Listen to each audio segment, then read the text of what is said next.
Hey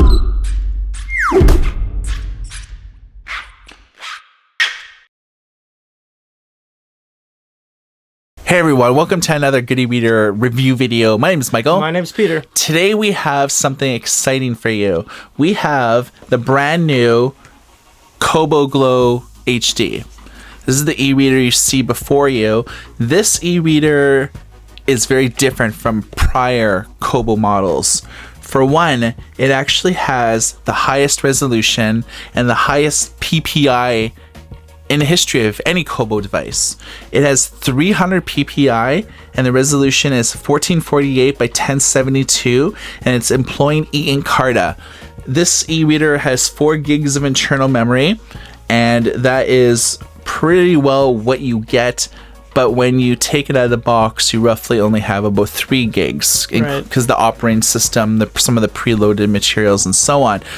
Peter, give us the 360. What's this e-reader all about?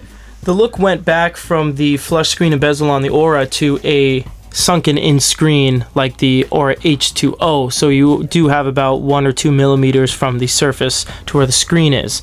The look is very simplistic. It's a very, run-of-the-mill black border. The Kobo raised piano finish logo on the bottom, Rakuten on the back because they got bought out a few years ago. The back is a perforated dotted hard rubber plastic, very nice. Leaves a lot of fingerprints, however, but how's the grip? It's not too bad. The little perforations offer a ton of grip, but on the downside it kind of shows a lot of dust and catches a lot of particles inside. Nothing on the left or the right. The top has the power button and the bottom has the micro USB and hard reset, and that's the hardware. It's important to note that this is the only Kobo e-reader that they've ever released that does not have an SD card. Correct. So this is the main UI. It's maintained its aesthetic look and feel from prior Kobo models. Everything's fairly dynamic, as you can see here. That we have we've loaded in a few books and they've immediately appeared here on the device.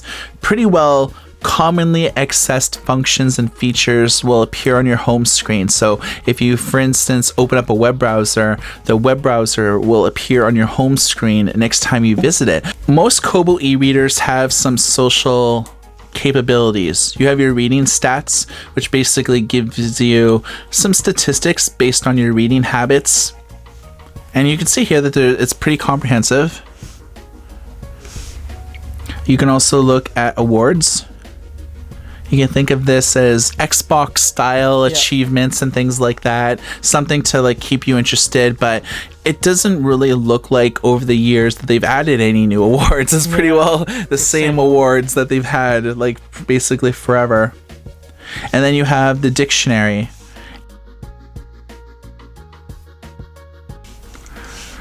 Kobo Bookstore I think looks really good and it actually loads up super fast. I mean, we hit the bookstore link and it's immediately loaded. Yeah, very quick. That is cool. With the e-Encarta screen, you can see that the carousel images super fast, very robust. Kobo doesn't really bog you down in a ton of different options. Pretty well just get you right away. So, Girl on the buy button. Yeah, Girl on a Train, very good book. It's doing quite well. And All the Light You Cannot See, which I don't see it here, but that book is doing really well too. So getting into the library, this is where you can look at the books, previews, collections, or articles from Pocket. Pocket, formerly Read It Later, is basically, you find something online that you want, you install the plugin for a web browser like Firefox or Chrome, and you can send blog articles and links to your e-reader. So instead of reading it on your computer, you can read it on your e-reader. Books here have cover art, things like that, but you could obviously change that by here. Just look at the thumbnails if you want. Yeah. And then you could establish collections and things like that. So if you share this e-reader amongst other people, if it's a family type of device, I could say, okay, I want this book and this book in my collection.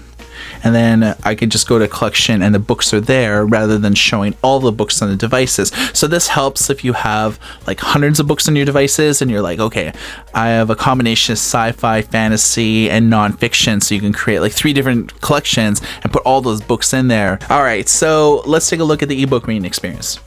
Page turns are very, very quick. You only have the option to turn off the page refresh every 6 pages. You can do 1 through 6. You don't really have a choice to turn it off entirely. That's to cut down, that's to keep the refreshes going so you don't get too many ghosting.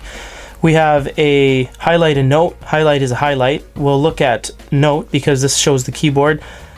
Kobo has always gone with their unconventional QWERTY style, so you can see that the Q and the A are directly on top of each other in a grid format. Rather than like on an angle. They're not staggered like a traditional keyboard.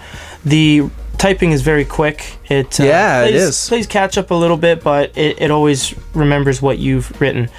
We also have search. You can search in book, Wikipedia, Google, and you can share to Facebook only. It doesn't offer any other social media options. If we press the middle of the page, we get quick navigation throughout the book. We also get font. You can change font size, line spacing, margins, and justification if you want everything justified to the left or center, and you have a variety of font styles you can choose. We also have advanced. Kobo always goes above and beyond with their reading experience, so you can change this to the way you want it to look like before and after. So this is what we have on the screen. This is where we have after. You can go ahead and click apply if you want to apply those. We won't because this is just an example.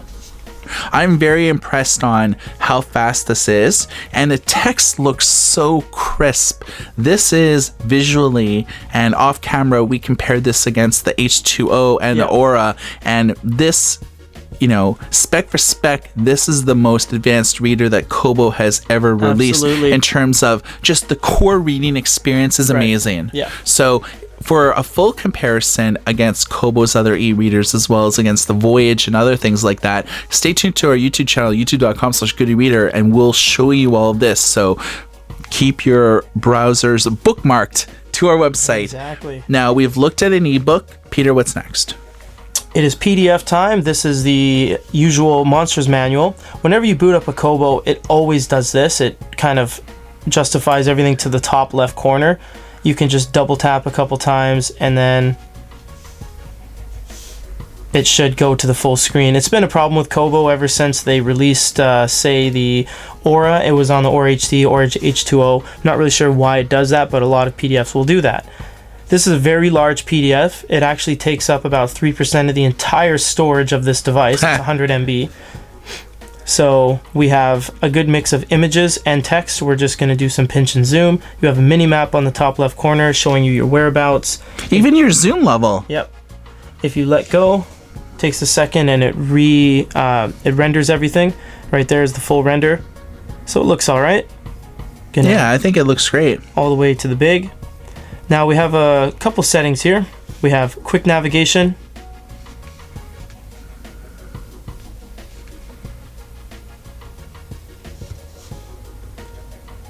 We have fit to height, fit to width, and landscape portrait orientation. We also have a setting called annotations, which is a little bit weird because it says any highlights or notes you've saved in this PDF will appear there. You can't make highlights or notes on PDFs and Kobo devices, so it's a little bit strange that that's there. Reading settings, search in book and dictionary. So the standard ebook settings you see on an ebook carry over into PDFs, even side-loaded ones. If you look at, say, this picture here, I believe it's lizardmen. In any case, they have some very sharp spears. I think that this looks great. It does look great. There's a little bit of ghosting from when I pinch and zoomed on the background, and the page didn't have time to refresh by the time I fully rendered it, so you do get a little bit of staining, but that's quickly goes away when you do a page turn, but the quality's still there. I think it comes down to the PDF rendering engine that Kobo has is different from the EPUB rendering engine that they had. So ghosting can become an issue with PDF files. Again, sometimes you've maybe noticed that the PDF that we're showing you here stutters a little bit. That's simply because this PDF file is over 100 megs. Right. And you can think of this as like a stress test for e-readers. In the end, Peter, this e-reader, I think is amazing. If there's a flaw that I can find, it's because it doesn't have an SD card. Yes. And I wonder why they did that. They have not publicly acknowledged the design reasons why they have done it this way. I think they almost want to pull what Barnes & Noble and Amazon's doing, where everyone's cloud reliant. Right. You want to keep people in your ecosystem. You really don't want to encourage people to read your books on other devices. Yes. Because you'll lose out on potential sales and hardware sales and things like that. So perhaps that's the reason why. But I think it comes down to it that not having an SD card is just cheaper. And you look at the specs, this is the exact same e-reader as the Voyage, but it's significantly cheaper. I agree that it is cheaper not to have all those things like SD cards and audio jacks and speakers, but let's remember that this doesn't have an SD card. The Voyage doesn't have an SD card. Apple products don't have an SD card. Right. They're pretty much the exact same spec for spec, same screen resolution, same everything, same ports as the Kindle Voyage, and this is literally half the price. The Kindle Voyage is $200 USD. This is $129 Canadian, and the conversion is about 25% right now, meaning this is literally half the price of a Voyage. And you get these same kind of specs. So this is an amazing bargain, because if they're using this to compete with the Voyage and it's half the price, it goes without saying that this is a tremendous deal. This e-reader comes out in Canada, starts shipping on April 28th, 2015. It's going to be available in retail locations such as Chapters Indigo on May the 1st. Yeah. So people in Canada will get the first crack on this. International users don't really have the option to pre-order right now, other than www.shopereaders.com. Yes. You can pre-order it on that website, and they ship it out at pretty well May, I think. Yep. For goodereader.com, my name is Michael. This is Peter. Everybody take care.